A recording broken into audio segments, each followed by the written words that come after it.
Special train से रामेश्वरम धाम की तीर्थ यात्रा। आज ही अपनी सीट बुक कराएं tripurayatra.com पर।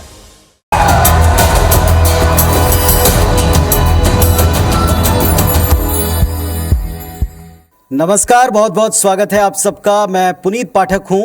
जिला चौपाल कल, आज और कल। आज हम नारायणपुर जिले के इस पड़ाव पर आ चुके हैं।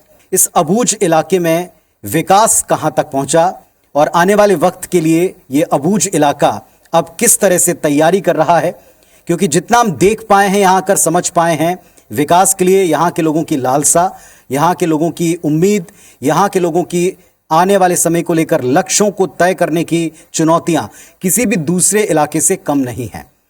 बस अंतर इतना है कि वे प्रकृति की गोद में बैठकर अपनी इच्छाओं को, आकांक्षाओं को एक बड़े सिस्टमैटिक क्रम में अब शुरू कर रहे हैं। बहुत ही सकारात्मक काम सरकार बदलने के बाद इस दिशा में, इस क्षेत्र में हुआ है। ये दिखता है सड़कों के तौर पर, मार्गों के बनने से लेकर योजनाओं की पहुंच तक। इसमें यहाँ के प्रशासनिक अधिकारी, प्रशासनिक मशीनरी, उनका भी बड़ा महत्वपूर्ण योगदान है और उतने और उससे ज़्यादा योगदान यहाँ के जनप्रतिनिधियों का है, विधायक महोदय का है, यहाँ जिला पंचायत सदस्यों का है, ग्राम पंचायतों में काम करने वाले प्रतिनिधियों का है और उससे भी बढ़ के नारायणपुर के भोले भाले आदिवासियों का है, अबूझमाड़ी संस्कृति को आगे ले जाने वालों का है। IBS 24 जिला चौपाल नारायणपुर कल, आज और कल, powered by Mansarovar price shop Narayanpur, grocery partner SK supermart Narayanpur, supported by Vikrant electronics Narayanpur, strengthen by Goyal TMT and Goyal pipes, finishing school NH Goyal finishing school Raipur, frozen food gold, web partner ibis24.in। जिला चौपाल कल, आज और कल नारायणपुर। इस चौपाल का मकसद केवल और केवल विकास की सकारात्मक चर्चा करना है और कुछ नहीं। ये क्षेत्र के वो जनप्रतिनिधि और जाने माने कारोबारी इस मंच के ऊपर हैं जिन्होंने विकास का सपना नारायणपुर को लेकर देखा और शुरू से लेकर, बनने से लेकर अब तक इसकी विकास यात्रा से उम्र के अलग अलग पड़ावों में जुड़े हैं और बहुत ही लोकप्रिय जननेता है। आप सबकी जोरदार तालियां मैं इस मंच के लिए चाहता हूं। हमारे साथ मंच के ऊपर रजनू नेताम साहब हैं, प्रदेश महामंत्री छत्तीसगढ़ कांग्रेस कमेटी नारायणपुर के। नमस्कार रजनू जी, बहुत स्वागत है आपका। राजेश दीवान साहब, ये सदस्य हैं छत्तीसगढ़ कांग्रेस कमेटी के। नमस्कार राजेश जी, बहुत स्वागत है आपका। साथ में शिव कुमार पांडे साहब, वरिष्ठ कांग्रेसी और साहित्यकार हैं और ये हस्ताक्षर इस इलाके के हैं। आपके सम्मान में मैं अब शब्दों से और क्या कहूं। अब आपसे मैं जानूंगा कि नारायणपुर को लेकर आपकी क्या विचारधारा या सोच है। स्वागत है आपका मंच पर। और विनोद बाफना साहब, बहुत ही युवा, ऊर्जावान और एक हिम्मती कारोबारी, जोरदार तालियां। संचालक हैं मानसरोवर, जो आप देखते हैं एक ऐसी चेन है जो कि हमारे आज के इस कार्यक्रम को भी और आपके पूरे इलाके को भी आगे बढ़ाने में बहुत अपनी तरफ से सकारात्मक भूमिका निभा रहे हैं। नमस्कार बाफना साहब, स्वागत है आपका। चलिए आप सबसे चर्चा की हम शुरुआत करते हैं। नेताम साहब, शुरुआत आप ही से करेंगे। नारायणपुर को लेकर हम सबके मन में, जहन में जो एक छवि आती है वो आता है कि वनों से आच्छादित एक बड़ा खूबसूरत जगह है, लेकिन वहां जाने को लेकर लोगों के मन में एक बड़ा स्वाभाविक सा भय पहले आता है। मुझे लगता है कि जितना मेरा अनुभव है, इन 2 दशकों में और खास तौर से सरकार बदलने के बाद माहौल में बड़ा परिवर्तन आया, सोच में बड़ा परिवर्तन आया। इसके पीछे आप क्या वजह पाते हैं और क्या ये परिवर्तन थोड़ा देर से आना शुरू हुआ? पिछले 5 सालों से नारायणपुर जिले के लोग, खास करके आदिवासियों में, और सरकार बदलने के बाद नारायणपुर जिले के लोगों में विश्वास जगा है। इस विश्वास को जगाने में हमारे प्रदेश के बहुत ही आदरणीय किसान परिवार के छत्तीसगढ़िया मुख्यमंत्री आदरणीय भूपेश बघेल जी की सोच और दूरदर्शिता दिखती है पूरे नारायणपुर जिले के लोगों में, क्योंकि छत्तीसगढ़ की संस्कृति के साथ साथ आदिवासियों की एक पहचान पूरे विश्व में देने की कोशिश आदरणीय मुख्यमंत्री जी का रहा है। विश्व आदिवासी दिवस के रूप में एक नई सोच को लेकर मनाने की कोशिश है। बहुत सही आपने एक बात की और मैंने जैसा कहा ना कि इस जिले में आकर एक सोच तो बदली। आदरणीय विधायक जी को हम कई बार देखते हैं और कई दफ़ा इनके कामों के बारे में जानकारी भी लेते हैं। अब की बार एक ऐसी फ्रेश सोच दिखाई पड़ी और मैं फिर वहीं आऊँगा जहाँ से लोग यहाँ आने से डरते हैं, उस नासूर की तरफ आऊँगा, नक्सलवाद की तरफ आऊँगा। नक्सलवाद को लेकर भी अप्रोच पर कई कटाक्ष, कई प्रहार हुए। आपको लगता है कि क्या हम थोड़ा सा पीछे रह गए, क्या हम थोड़ा सा लेट चल रहे हैं और ये काम पहले होना चाहिए था, क्योंकि हमारे प्रदेश को बने हुए 22 बरस हो गए। पिछली सरकार जो है वो नक्सलवाद का एक सहारा लेकर के आगे बढ़ने की जो कोशिश होनी चाहिए, वहां के लोगों के साथ वार्ता होनी चाहिए, वार्ता नहीं हो पाई। कहीं ना कहीं ये कमियां रही, नक्सलियों की खौफ की वजह से वार्ता करने में कोई अहम भूमिका आगे आकर नहीं निभा पाए, इसका कारण भी है। लेकिन सरकार चेंज होते ही जिला प्रशासन, पुलिस प्रशासन और हमारे प्रदेश के मुखिया और हमारे विधायक माननीय चंदन कश्यप जी, हम सब की सोच रही है कि एक वार्ता तो होनी चाहिए, वार्ता हो, अच्छी वार्ता हो, गांव वालों के साथ बैठे चर्चा करें और हम आगे बढ़ें, तो निश्चित ही कहीं ना कहीं से एक रास्ता निकलता है। वो कोशिश पिछली सरकारों के द्वारा नहीं हुआ और मसाहती खसरा जिला प्रशासन और सरकार के बीच में ये कड़ी के रूप में हम सब लोगों ने एक वार्ता किया था कि प्रशासन सीधे गांव के लोगों से चर्चा करे, तो निश्चित ही मसाहती खसरा पट्टा, वन अधिकार के पट्टे लेने में उनमें एक उत्सुकता जगेगी। हमारे साथ में और भी तमाम लोग जुड़े हुए हैं। शिव कुमार पांडे साहब, मैं आपसे पूछना चाहूंगा, अबूझ माणिये संस्कृति हम देखते हैं बड़ा रेयर होता, बड़ा मुश्किल होता है किसी एक संस्कृति को बचाते हुए आगे बढ़ना। यहाँ के बारे में ऐसा लगता है, चालू है, यहाँ के बारे में ऐसा लगता है कि कोई समझौता यहाँ की संस्कृति से ना लोगों ने किया है, ना यहाँ के जनप्रतिनिधि कर रहे हैं। आपकी क्या सोच है? ये जो अबूझ माणिये संस्कृति है, इसका भी थोड़ा परिचय कराएं बाहर लोगों को। सबसे पहली बात तो संस्कृति, अब ये जो संस्कृति है हमारे क्षेत्र की संस्कृति, ये जहाँ हम बैठे हैं ये भी अबूझ माण क्षेत्र ही कहलाता है। इतिहास गवाह है कि 1857 की क्रांति के बाद जो क्रांति हुई थी उसमें इसको अबूझ माण विद्रोह कहा गया था। ये पूरा क्षेत्र अबूझ माण है और यहाँ की संस्कृति अंतर्राष्ट्रीय ख्याति प्राप्त है। इस संस्कृति को जानने समझने के बहुतेरे प्रयास हुए। कौन कितना सफल हुआ मैं नहीं कह सकता, मगर बहुत सुंदर संस्कृति है यहाँ के लोगों की और इसको आज भी लोग आत्मसात किए हुए हैं। ऐसा माना जाता है कि कुछ लोग हिंदी बोल लेते हैं या अच्छे कपड़े पहन लेते हैं तो वो संस्कृति से विमुख हो गए, ऐसी बात नहीं है। ये जो संस्कृति है इसको अपन समझने के लिए अपन एक चीज ध्यान में रखना पड़ेगा। इस संस्कृति को आदिवासी समाज पेन हानाल बोलता है। पेन का मतलब देवता, हानाल का मतलब आत्मा। आत्मा से देवता बनाने की प्रक्रिया को ही पेन हानाल यानी देव संस्कृति कहा जाता है।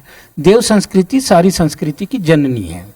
यहाँ के जो लोग हैं वो अपने संस्कृति से इतना प्यार करते हैं कि वो अपने शरीर से भी अधिक अपनी संस्कृति को प्यार करते हैं।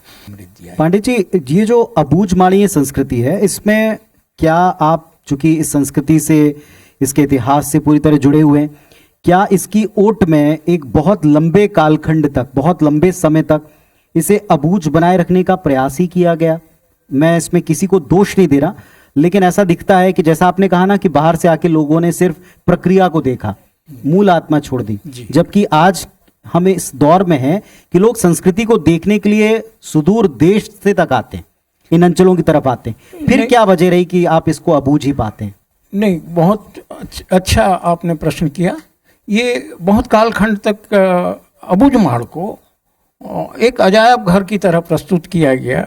एक समय था जब 60 का दशक एक ऐसा समय था जब बहुत से शोधार्थी, बहुत से विद्यार्थी, बहुत से अध्ययन करने वाले इस अंचल में आए, मगर उस समय अबूझ माण को प्रतिबंधित कर दिया गया था। तो बहुत से लोग अंदर जाके कोई भी अच्छा अध्ययन या इनके बीच में रह के कोई अच्छा अध्ययन नहीं किया और इसके बाद ये जो समूचा क्षेत्र है 80 के दशक में ये नक्सलवाद के सुपुर्द हो गया। जी। इसलिए इसको ज़्यादा जानने का प्रयास नहीं हुआ है। अभी भी जितनी जानकारियां हैं वो सब उथली हैं। देखिए, मैं आपको एक छोटा सा चीज़ बता रहा हूँ। वेरियर एल्विन ने यहाँ 1940 में आए थे जी। और उन्होंने यहाँ 7 साल रह के घोटुल का अध्ययन किया, मगर उनका जो नज़रिया था वो पाश्चात्य नज़रिया था। वो किसी भी चीज़ को नाइट क्लब की तरह देखते थे कि नाइट तो वो ठीक नहीं है। मतलब मैं उनको खारिज नहीं कर रहा हूँ, उस समय तो पगडंडी भी नहीं थी जब वो आए थे। चलिए, बात को अगर हम सार देना चाहें, सार में समझें तो इतना है कि संस्कृति बड़ी खूबसूरत है और इसे ना लोगों ने छोड़ा है, ना यहाँ के लोग जुड़ने से परहेज करते हैं। बस कुछ लोगों ने शायद कतिपय स्वार्थों के वशीभूत इसको बाहर नहीं आने दिया और ये एक भय की वजह है। मैं थोड़ी देर बाद आपके पास वापस लौटूंगा थोड़े और विस्तार के लिए। सभी को एक बार मैं सुनना चाहता हूँ। राजेश दीवान साहब हैं, छत्तीसगढ़ कांग्रेस कमेटी के सदस्य। दीवान साहब, एक डेडिकेशन, एक बड़ी लगातार प्रयासों की जरूरत पड़ती किसी जिले को विकास यात्रा में आगे बढ़ाने की। आपका तजुर्बा क्या कहता है? आपको लगता है कि सभी पक्षों ने ईमानदारी से काम किया, विधायिका ने, कार्यपालिका ने, प्रशासनिक मशीनरी ने? निश्चित रूप से 90 के सन से 2008 तक हमारा क्षेत्र बहुत, समझिए, गंभीर समस्याओं में था, क्योंकि नक्सलवाद का जो दंश था, यहाँ लोग खुलकर अपनी बात भी नहीं कर पाते थे और ग्रामीण क्षेत्रों को यहाँ नारायणपुर आने में प्रतिबंधित कर दिया गया था। लेकिन पिछले कुछ समय से हमारे क्षेत्रों में एक जागरूकता तो आई है। आज जब ग्रामीण क्षेत्र के लोग आके यहाँ सड़क मांगते हैं तो बड़ा खुशी होता है कि निश्चित रूप से अब उन लोगों में जागरूकता आ रही है और हमारी सरकार ने प्रयास किया है कि इस क्षेत्र के अंतिम व्यक्ति तक विकास पहुँचे और जहाँ जहाँ सड़कों की उन्होंने मांग की है उसको हम लोग पूरा करने का प्रयास किए हैं। ये हमारे विधायक महोदय का बहुत बड़ा इस क्षेत्र को उपहार है कि उन्होंने देखी कभी जितनी सड़कें माड़ की मांगी है सब स्वीकृत हो चुकी है। और मैं ऐसा सोचता हूँ कि जब गांव का अंतिम व्यक्ति नारायणपुर आएगा और यहाँ सब कुछ देखेगा तो उसके मन में एक जागरूकता जरूर पैदा होगी कि हमारा क्षेत्र भी ऐसा होना चाहिए। क्या बात है, इस सोच पर भी जोरदार तालियां। आप आगे तभी बढ़ सकते हैं जब आप थोड़ा बाहर भी देखें और इसके लिए एक प्रयास और एक ठोस कदम इसमें उठने शुरू हो गए। मैं आपके पास वापस लौटूंगा। हमारे साथ में एक बड़े युवा उद्यमी हैं विनोद बाफना साहब, जो कि संचालक हैं मानसरोवर समूह के और सटीक शुरुआत आपने की है। विनोद जी, पहले तो आपका इस मंच पे बहुत स्वागत है। जितना मैं आपको और आपके पूरे परिवार को जानता हूँ, समझ पाया हूँ, जितना सुन पाया हूँ, उतना बहुत ही रायपुर और भिलाई और ऐसी तमाम जगहों पर आपके परिवारों के प्रतिष्ठान रहे। हालांकि आपके पिताजी ने स्वयं यहाँ पे काफ़ी वर्षों पहले इसकी शुरुआत की थी, लेकिन आपने, युवा पीढ़ी ने, नारायणपुर जैसी जगह को जहाँ लोगों को आना रिस्ट्रिक्ट किया जाता था, वहाँ अपने कारोबार की शुरुआत क्यों की और इतने कामयाब आप कैसे हैं? जी, पहले तो आपको धन्यवाद, पूरी IBC 24 को। जैसे अभी जस्ट एक लास्ट लाइन बोले राजेश भाई ने कि जब आखिरी व्यक्ति जब नारायणपुर आएगा और वो ये सोचेगा कि ऐसा विकास हमारे गांव में भी होना चाहिए था, तो वैसे जब हम ये भिलाई में, रायपुर में व्यवसाय कर रहे थे तो वापस नारायणपुर आने पे ऐसा लगता था कि उस तरीके का व्यवसाय यहाँ को भी होना चाहिए। जिला बनने के बाद हर तरीके का विकास हो रहा था, हर दिशा में विकास हो रहा था।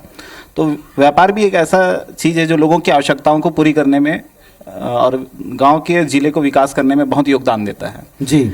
साथ साथ में रोजगार को भी नए अवसर मिलते हैं, लोगों की आवश्यकताओं को भी नई चीज़ें मिलती है और तो काफ़ी इफेक्ट करता है व्यापार भी जिले को विकास कराने में। और आप लोगों का सबसे बहुत धन्यवाद कि मैंने इस टाइप के बहुत सारे प्रोग्राम देखे हैं, पर व्यवसाय को विकास के साथ जोड़ के मैंने पहली बार देखा, तो इसके लिए आप लोगों का बहुत धन्यवाद। आप भी सहमत होंगे इस बात से, जब हम किसी भी शहर में, किसी एक इलाके में प्रवेश करते हैं तो सबसे पहली नज़र वहाँ की कुदरती खूबसूरती के ऊपर जाती है, जो मुझे कहने में बिल्कुल संकोच नहीं कि इससे खूबसूरत जगहों में मैंने किसी और को नहीं देखा। दूसरी बात यह है कि जब आप जाते हैं तो वहाँ प्रतिष्ठान कैसे हैं, वहाँ चमचमाते शोरूम्स हैं कि नहीं, वहाँ दौड़ती गाड़ियाँ हैं कि नहीं, वहाँ पर सड़कें अच्छी तरह से हैं कि नहीं, यही विकास के पैमाने बाहर से नजर आते हैं। और इसमें उद्योग और ऐसे शोरूम्स ना हो ऐसा संभव ही नहीं आज की पीढ़ी के लिए तो कम से कम। तो जब हम भिलाई से वापस आते थे नारायणपुर देखने के लिए, तो ऐसा लगता था कि यहाँ पे इस तरीके के व्यवसाय की आवश्यकता है, बहुत ज़्यादा आवश्यकता है। बाहर के लोग नारायणपुर आने में डर रहे थे। मैं मूलतः नारायणपुर का ही हूँ, मेरी पैदाइश नारायणपुर की है। मेरे पापा यहाँ से 40 साल पहले कपड़े की दुकान डाले। तो ऐसा लगता था कि यहाँ के लोगों को और ऐसे नए अवसर मिलने चाहिए। बाहर के लोग आ नहीं रहे थे, जैसा आपने बोला कि पहले क्षेत्र की वजह से। तो अब व्यापार करने के बाद ऐसा लगता है कि नारायणपुर में ऐसे व्यवसाय की बहुत ग्रोथ है।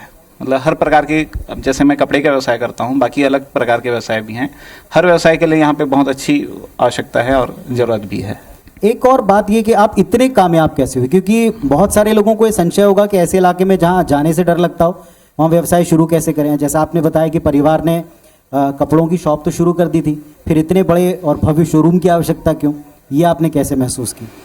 जैसे कि एथलीट 10 सेकंड में 100 मीटर की रेस दौड़ लेता है, तो सोचते हैं, दुनिया सोचती है कि 10 सेकंड में 100 मीटर की रेस दौड़ के गोल्ड मेडलिस्ट बन गया।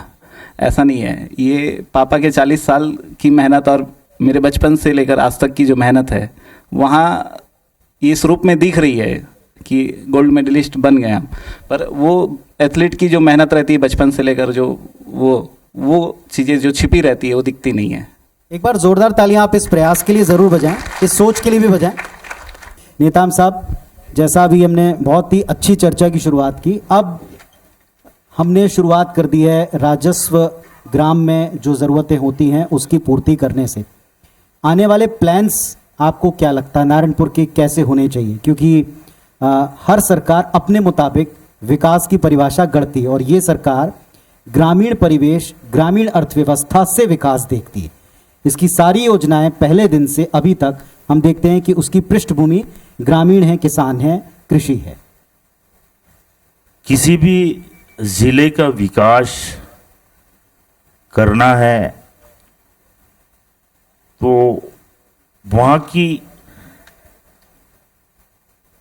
मैं समझता मूलभूत अवधारणा है कृषि। कृषि को हम किस तरह से आगे बढ़ाएं, कृषि के सिंचाई के साधन हो, बांध हो, कुछ बोरवेल्स भी हों, जल स्तर ऊंचा रखने के लिए बांध हो। और हमारे प्रदेश के मुखिया ने इन्हीं परिवेश को ध्यान में रख के नरवा गुरवा बाड़ी जो योजना चलाए हैं वो एक कृषि के क्षेत्र में बहुत ज़्यादा अपना योगदान देने लगा है। एक छोटा सा सवाल है नेताम साहब, आजकल जैसे आपने कहा बिल्कुल ठीक है, कृषि आधारित हमारा धान का कटोरा पूरा प्रदेश कहलाता है। कृषि किसी भी समाज की बैकबोन भी है क्योंकि हमारे कल्चर से सीधा जुड़ती है। हम लोग हर विपत्ति में इसलिए बच गए क्योंकि कृषि आधारित चीज़ों को हमने कभी छोड़ा नहीं, ज़मीन को, उससे जुड़े चीज़ों को हमने कभी छोड़ा नहीं। लेकिन अब अपनी संस्कृति को भी शोकेस करने का एक समय आ गया है। अबूझ संस्कृति, जो इसकी एक यूएसपी है, आज की भाषा में हम कहें ताकत है, इसको भी अब शायद जैसे हम देखते हैं आजकल पर्यटन का भी एक बहुत बड़ा उद्योग बन चुका है। बगल में बस्तर बहुत अच्छा काम कर रहा है, वहाँ होम स्टे का एक बड़ा कॉन्सेप्ट आया है कि आप संस्कृति को जानने के लिए किसी इलाके में जाएं, खूबसूरत जगह, तो आप होम स्टे करें। क्या अब इन सारे कार्यों की तरफ भी आपकी सरकार की, आपके जनप्रतिनिधियों की सोच है? क्योंकि जितना लोग आएंगे, जितना लोग यहाँ के करीब पहुँचेंगे, दोनों तरफ का डर खत्म होगा। बिल्कुल, हमारे सरकार के मंशा भी है। बस्तर की संस्कृति, खास करके आदिवासियों की जो संस्कृति है, चाहे वो नृत्य के माध्यम से हो, विभिन्न अवसरों में जैसे शादी ब्याह हैं, वो शादी ब्याह से संस्कृतियां हैं, और भी अन्य आयोजन होते हैं, पर्व होते हैं, जैसे यात्रा कहा जाए, और अन्य जिस तरह से आदिवासियों की जी संस्कृति है। चलिए, मतलब इस तरफ भी प्लान है, इस तरफ भी ध्यान है जी, नहीं है तो शायद आपने कहा एक चीज पर्यटन की बात। जी हाँ, पर्यटन के लिए अबूझमाड़ का जो ओरछा है इसको विकसित करने की जरूरत है। जी। लेकिन नक्सलवाद जो समस्या है वो समस्या धीरे धीरे दूर होगी। और यहाँ से एक जगह है कच्चा पाल करके है, कच्चा पाल में एक जलप्रपात है। अगर उस कच्चा पाल आश्रम है वहाँ पे, वहाँ एक जलप्रपात है, उसको अगर डेवलप किया जाए तो बड़ा खूबसूरत साइट एक डेवलप हो। हाँ, ये खांदावाड़ा का जलप्रपात है जी। इसको भी बेहतर करने की जरूरत है। आवागमन के साधन होने चाहिए, थोड़ी सी चलिए, मैं कमी है। उम्मीद करता हूं कि आने वाले कल को लेकर ये सारे प्लान्स आपके जहन में। मैं इस बात को निसंदेह कह सकता हूं कि इस इलाके की नैसर्गिक सौंदर्य को, खूबसूरती को निहारना हर कोई चाहेगा, क्योंकि भागती दौड़ती जिंदगी में आज की तारीख में हर कोई ये चाहता है कि वो थोड़ा सा सुकून अपने जीवन में ला सके। और जब उसे सुकून चाहिए होता तो कितना भी विकास वाले या विकसित शहर में वो रफ्तार में दौड़ रहा हो, वो वहाँ से समय निकाल कर यहाँ ज़रूर आना पसंद करेगा। मैं आप सबको बहुत सारी शुभकामनाएं देता हूँ। मैं नारायणपुर कल, आज और कल, इसके मंच के ऊपर हमने जितनी हस्तियों को सुना है वे आपके जाने माने जनप्रतिनिधि हैं, जनप्रिय जनप्रतिनिधि हैं, जिनकी सोच ये बताने के लिए काफ़ी है कि जज्बा भी है, जुनून भी है और अब दिशा भी मिल चुकी है। तो बहुत ज़्यादा देर नहीं होगी जब यहाँ के विकास को अबूझ नहीं कहेंगे, यहाँ के विकास को यहाँ के लोगों ने बूझ लिया है, ऐसा हम पूरी तरह से उम्मीद करते हैं। आप सबका बहुत धन्यवाद।